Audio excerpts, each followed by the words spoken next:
नमस्कार, मैं पवन कुमार। आप देख रहे हैं स्टार प्लस समाचार, हर पल सच के साथ। आइए नजर डालते हैं सूरत से इस वक्त की बड़ी खबर पर।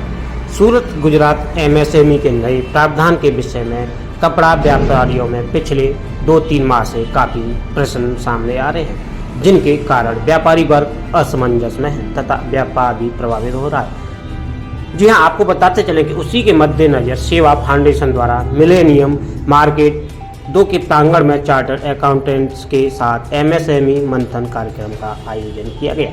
जी हाँ, इस कार्यक्रम में उपस्थित चार्टर्ड अकाउंटेंट्स ने व्यापारियों की जिज्ञासाओं का समाधान किया, तो वहीं व्यापारियों के मुख्य प्रश्न पेमेंट के संदर्भ में थे। इसके अलावा जीएसटी तथा इनकम टैक्स के संदर्भ में भी व्यापारियों को मार्गदर्शन प्रदान किया गया। इस कार्यक्रम में CA Murali Somani, CA Mukesh Kabra, CA Vinod Goyal, CA Mahesh Mehta, CA Akash Agarwal, CA Ankur Nanavati, CA Ritesh Singal ने व्यापारियों के प्रश्नों के जवाब दिए। कार्यक्रम में सेवा फाउंडेशन के संस्थापक अशोक गोयल, अध्यक्ष राजीव उमर, महामंत्री ललित शर्मा, कैट के महामंत्री चंपालाल बोथरा, रघुकुल मार्केट के अध्यक्ष श्रवण मैंगोतिया, मनीष जैन, संतोष अग्रवाल, पंकज गोयल, केदारनाथ अग्रवाल, दीपक गोयल आदि उपस्थित रहे। कार्यक्रम का संचालन अनिल भाऊवाला तथा श्वेता जाजू ने किया। सूरत से रामू भाई प्रजापति की खास रिपोर्ट। चेंज हो जाता है। तो अगर आपका मार्च का बिल है, 1 मार्च का बिल है जिसका हम मानते हैं कि ड्यू डेट पड़ रहा है 14 अप्रैल की, जो क्वेश्चन है, तो अगर आपने 14 अप्रैल तक का पेमेंट नहीं किया, 15 अप्रैल को किया, तो सवाल ये जाता था क्योंकि फाइनेंशियल ईयर चेंज हो गया है। फाइनेंशियल ईयर 23-24 से 24-25 आ गया। तो एक ऑडिटर या एक असेसिंग ऑफिसर, हेलो सॉरी, एक ऑडिटर या एक असेसिंग ऑफिसर क्या 31 मार्च के बाद भी जाके मेरी बुक्स देख सकता है? फाइनेंशियल ईयर तो 31 मार्च को खत्म हो चुका है, तो उसके बाद के भी डॉक्यूमेंट्स मंगा के चेक कर सकता है कि उसके बाद पेमेंट किया कि नहीं। तो आकाश जी प्लीज इस सवाल का जवाब दें। ये सवाल का जवाब सबसे डिफिकल्ट जवाब है, या मैं कह सकता हूँ इसका जवाब नहीं है। ये जवाब समझने से पहले या सुनने से पहले हम कुछ चीजों को है ना, उसका कुछ और चीजें पहले समझते हैं, ताकि आप भी उस लाइन पे आ पाएंगे कि जो हम सब जिस लाइन पे हैं, आप भी हमारे साथ जुड़ पाएंगे उसी सोच के साथ कि हर एक लॉ के अंदर क्या होता है कि हर एक लॉ का पर्पस अलग होता है। मतलब आपके ऊपर, जैसे अभी पहले हमारे ऊपर, अगर मैं 2017 से पहले की बात करूं, तो सूरत टेक्सटाइल मार्केट सिर्फ इनकम टैक्स से मतलब था, हमें और किसी चीज़ से मतलब ही नहीं था। वैट हमारे ऊपर था नहीं, एक्साइज था नहीं, कुछ भी नहीं था, तो चल रहा था। फिर एक जीएसटी इम्प्लीकेशन हुआ, जीएसटी आया, जो वैट नहीं था तो जीएसटी लग गया। फिर अब एमएसएमई। तो हर एक लॉ का जो इंटेंशन होता है, पर्पस होता है, वो अलग होता है, और इसीलिए हर एक लॉ में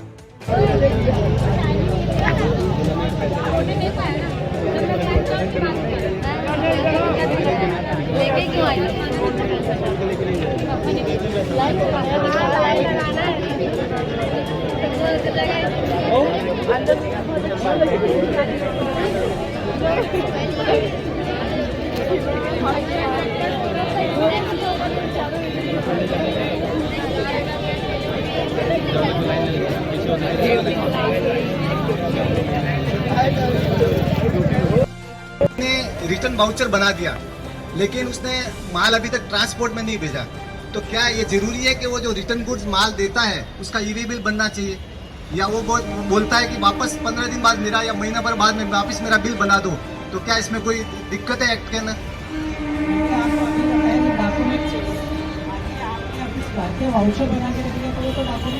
कई व्यापारी जैसे यहाँ से बहुत नजदीक में, जैसे नीमच है, वहाँ से आया और व्यापारी साथ में लेके आ गया, तो कोई ट्रांसपोर्ट में लेके नहीं गया, तो उसके लिए ई बिल कैसे बनाएगा वो? तो उसको क्या वैलिड मानते हैं कि नहीं? जैसे कोई गाड़ी में लेके आ गया, तो कोई जरूरी नहीं ट्रांसपोर्टेशन हो, मतलब ई बिल बने। मैं जहाँ तक समझ रहा हूँ आपकी बात ये है कि गुड्स रिटर्न का मैंने वाउचर बनाया, गुड्स रिटर्न किया, भैया तो कोई एविडेंस तो अपने पर रखना पड़ेगा, गुड्स आई कि नहीं आई। मैंने इनको गुड्स रिटर्न दी, मैं यहाँ के इनसे गुड्स रिटर्न पे साइन करवा लूंगा। लेंगे, लेकिन वो अपने बचाव के लिए, जैसे वो पेमेंट नहीं कर पा रहा है तो वापस वो बोलता है कि भाई ऐसा, तो उसके लिए क्या? गुड्स के अगेंस्ट में कोई ऑब्जेक्शन उठाते हो तो और 15 दिन का टाइम मिलता है। फॉर एग्जांपल अगर आपने गुड्स में ऑब्जेक्शन रेज किया 45 डेज के अंदर कि भाई ये इशू है, ये इशू मुझे रिजॉल्व करके दीजिए, उसके बाद ही मैं माल एक्सेप्ट करूंगा, तो और 15 दिन मतलब आप ये पेमेंट को लीगली टर्म्स में 60 डेज तक एक्सटेंड कर सकते हो, तो वो भी एमएसएमई की ड्यू डेट में के दायरे में ही गिना जाएगा। तो इसको आप ब्रह्मास्त्र के तौर पे यूज़ कर सकते हैं, न कि हर एक टर्म्स में आप ऑब्जेक्शन रेज करके उसको ड्यू डेट बताएं। अगर कोई आपका व्यापारी जेन्युइन तरीके से, एक दो व्यापारी पेमेंट लिक्विडिटी क्रंच की वजह से छूट जाता है और ऐसा डिसअलाउंस का स्टेज आ जाता है, तो आप एक को यूज़ करके आप लीगली तरीके से उसके डिसअलाउंस में से बच सकते हो। ये मेरे ओपिनियन में एक आप ये मैटर रहता है। सर मतलब सर अगर माल 45 दिन के बाद परचेज या रिटर्न करते हैं तो क्या होगा?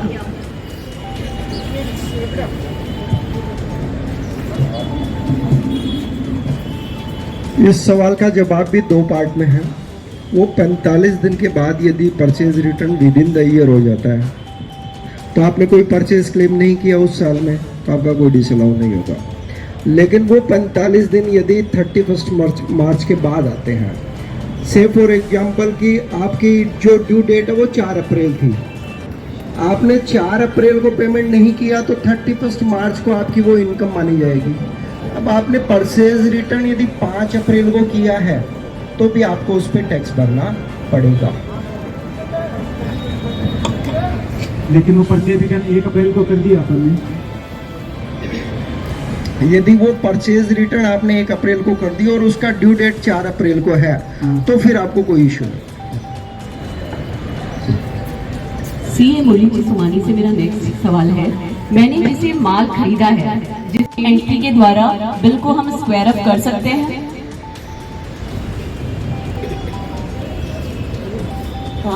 मेरे को लगता है ये सवाल इसलिए पूछा गया है कि एक सेक्शन है 48(3), वो सेक्शन ये बोलता है इनकम टैक्स में कि आप अगर कोई भी माल परचेज करते हो या सेवाएं परचेज करते हो, कोई भी खर्चा क्लेम करते हो, तो उसका पेमेंट जो है वो अकाउंट पे चेक से होना चाहिए। अगर 10,000 रुपये से ज़्यादा है तो 10,000 रुपये से अगर ज़्यादा का पेमेंट है तो उसको अपने को अकाउंट पे चेक से करना पड़ता है। बता रहे तो ऑब्जेक्शन ऑफ द जो पॉइंट पे, तो उसमें बहुत लिखा हुआ objection should be in the writing.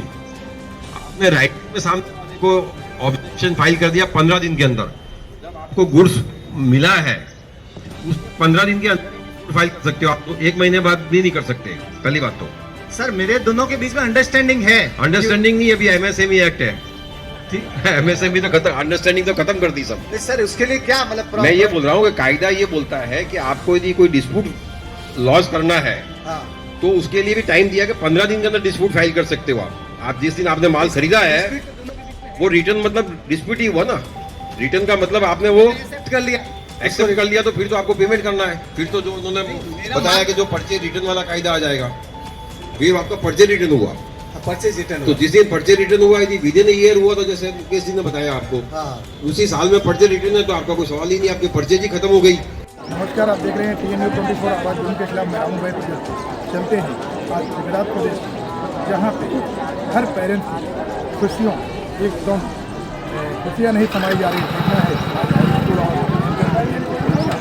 प्रथम दिवस यहाँ पे हम आ जाए हैं सूरत महानगर पालिका अंतर्गत हरिनगर सनराइज हिंदी स्कूल में, जो कि हमारे साथ में आज ABD स्कूल के कुछ प्रधानाध्यापकगण आए हुए हैं। कैमरा मैन से मैं बोलना चाहता हूँ, आ गया सर आपका आपका हार्दिक स्वागत है, अभिनंदन है। आज यहाँ पे जो बच्चे और बच्चों के पेरेंट्स की खुशियाँ एकदम समाई नहीं जा रही, उस विषय में आपको और यहाँ के बच्चों के विषय में क्या शुभेच्छा देते हैं? बहुत खुशी की बात है, वैसे भी पेरेंट्स के लिए भी खुशी की बात है, क्योंकि ये सफलता की पहली सीढ़ी है। यहाँ से बच्चे अपने आगे का भविष्य तय करेंगे और हम सारे बच्चे जितने भी यहाँ पे बच्चे उपस्थित हैं सबको अपनी तरफ से best of luck, all the best बोलना चाहते हैं। उनका एग्ज़ाम बहुत अच्छा जाए और जो भी तैयारी उन्होंने की है वो अच्छे से रिप्रेजेंट करें, दिखाएँ कि उन्होंने पूरे साल क्या किया। जैसे कि हमारे साथ में हमारे सूरत महानगर पालिका अंतर्गत JNCT ग्रुप के डायरेक्टर भी आए हुए हैं और आपका TNU 24 चैनल में आपका हार्दिक स्वागत है, अभिनंदन है। आज यहाँ पे बच्चों के और बच्चों के पेरेंट्स की बहुत ही बड़ी खुशियाँ दिखाई दे रही है पूरे गुजरात में। उस विषय में आपको और बच्चों को क्या शुभेच्छा।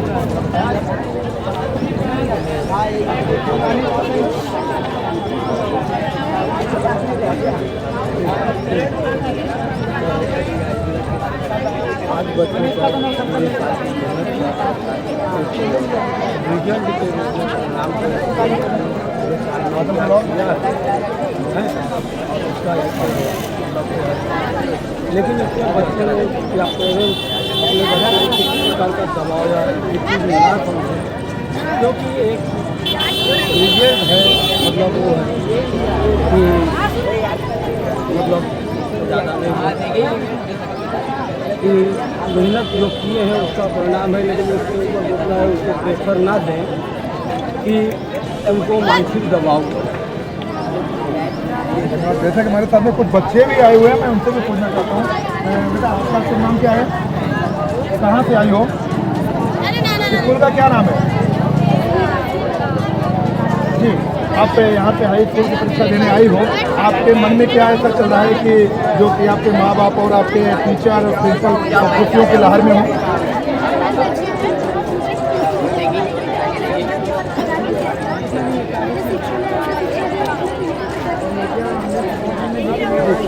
बेटा आपका क्या नाम है? यहाँ का जो अपने माँ बाप और अपने टीचर और प्रिंसिपल और अपने अगल बगल के लोगों में क्या संदेश देना आपका?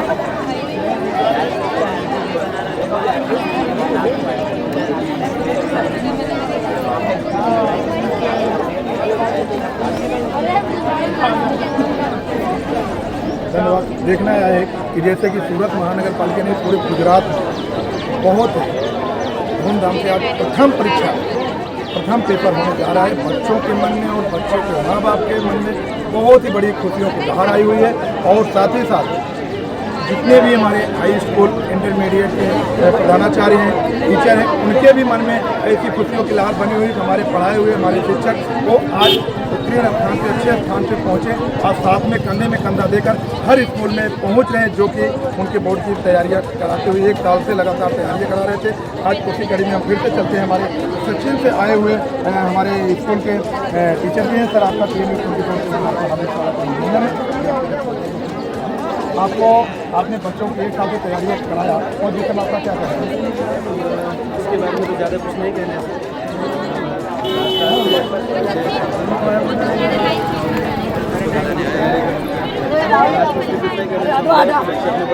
किसी भी प्रकार का प्रेशर ना लें, शांति से 7 दिन के एग्जाम चलने वाले बच्चे एग्जाम में मेंटली प्रेशर लेने से चीज़ें बिगड़ने के बाद बच्चे प्रेशर ना लें, अच्छे तरीके से इन्वॉल्व हुआ एग्जाम के अंदर, अच्छे तरीके से एग्जाम दो। पेरेंट्स से भी अपील है कि पेरेंट्स भी बच्चे को प्रेशर ना डालें। रिजल्ट का एक एग्जाम है, इसके बाद में और एग्जाम है, तो पहला स्टेप है मेहनत के बाद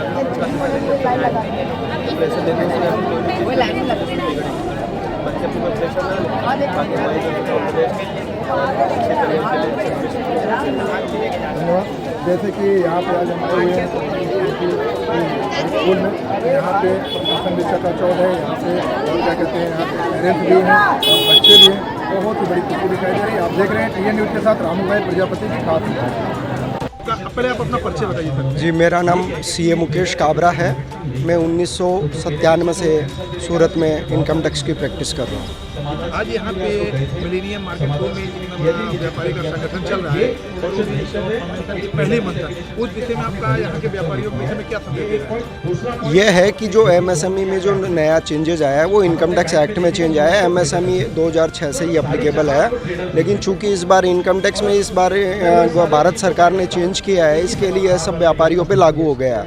अभी इसके हिसाब से जो नियम लाया गया था वो MSME को सुदृढ़ करने के लिए लाया गया था, क्योंकि गवर्नमेंट की रिपोर्ट के हिसाब से MSME का पेमेंट जो है वो 6 महीने 8 महीने पहले कोई आ नहीं पाता है, और वो लोग जो कि छोटे आदमी होते हैं, इसके लिए उनके पास ऐसा कोई पावर नहीं है कि वो बड़े आदमी को ये बोल सके हमारा पेमेंट टाइम पे दीजिए। इसलिए गवर्नमेंट ने इसको इनकम टैक्स एक्ट से जोड़ दिया कि जिससे पेमेंट, क्योंकि आपको यदि उस पर टैक्स नहीं भरना तो आपको पेमेंट टाइमली करना पड़ेगा। लेकिन इस एक्ट को लाने के पीछे जो पर्पस था वो बहुत अच्छा था, लेकिन इसके कारण कपड़ा बाज़ार में चूँकि सप्लाई जो है कपड़ा बाज़ार में वो ज़्यादा है और डिमांड कम है, इसके लिए यहाँ जो होती है वो पुश सेल होती है, इसके लिए यहाँ का व्यापार थोड़ा डिस्टर्ब हो रखा है। इसका फुल फॉर्म क्या होगा, जो कि अभी हमारे भी समझ में नहीं आया और मार्केट में तमाम में यहाँ पे व्यापारी गण बैठे हैं उनके भी समझ में नहीं आ रहा। जरा इस जनता में क्या संदेश देना चाहते हैं, बताएंगे? MSME जो है वो एक एक्ट है, इसका पूरा का पूरा नाम है micro small and medium enterprises act. तो इनकम ये जो नियम है वो 2006 से लागू है, लेकिन इस बार इनकम टैक्स में इस भारत सरकार ने क्या किया है कि आपका यदि जो सप्लायर है वो माइक्रो और स्मॉल कैटेगरी में रजिस्टर्ड है और उसका पेमेंट आप यदि ड्यू डेट में जो कि ज़्यादा से ज़्यादा 45 दिन की हो सकती है उसमें नहीं करते हैं तो आपको वो परचेज खर्चे के रूप में छूट नहीं मिलेगी। इसके कारण क्या है कि यहाँ के जो सप्लायर है उनके जो बायर है वो यदि पेमेंट टाइमली नहीं करेंगे तो उनके सारी की सारी इनकम जो है वो खर्चे के रूप में मिल जाएगी, तो उनकी इनकम बढ़ जाएगी और उस पर उनको काफ़ी टैक्स का देना पड़ सकता है। धन्यवाद। जैसे कि आपको बताते चलूँ, मैं गुजरात एक ऐसी धरती है, सूरत सिटी, जहाँ पे पूरे देश में कपड़ों का व्यापार यहीं से होता है, यहीं से पैदा होता है। गुजरात सूरत की धरती से यहाँ पावरलूम हो, डाइंग पेंटिंग हो, एम्ब्रॉयडरी हो, कोई भी हो, साड़ी हो, शर्ट पैंट शर्ट, कोई भी कपड़े का व्यापार हो, गुजरात सूरत की धरती से पैदा होता है, जो कि हमारे लोक लाडले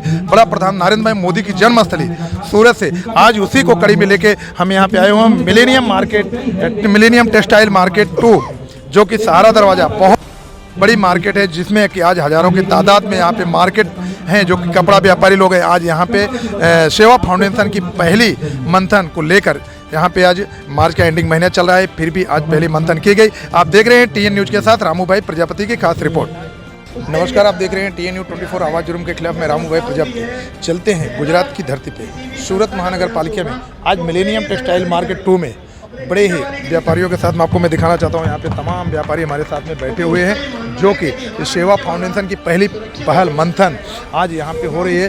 तमाम सैकड़ों के तादाद में यहाँ पे व्यापारीगण यहाँ पे आए हुए हैं। हम चलते हैं, हमारे साथ में कुछ यहाँ के सामाजिक स्तर के अग्रणी लोग आए हुए हैं। सर, आपका TN न्यूज़ 24 चैनल में आपका हार्दिक स्वागत है, अभिनंदन है।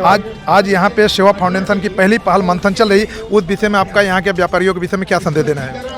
अभी यहाँ जो प्रॉब्लम थी MSME की जो प्रॉब्लम चल रही है, क्योंकि सूरत में सप्लाई चेन जो है वो पूरा का पूरा सिस्टम सप्लाई चेन का डिस्टर्ब हो गया MSME के कारण, क्योंकि यहाँ की जो सप्लाई है वो डिमांड से ज़्यादा है।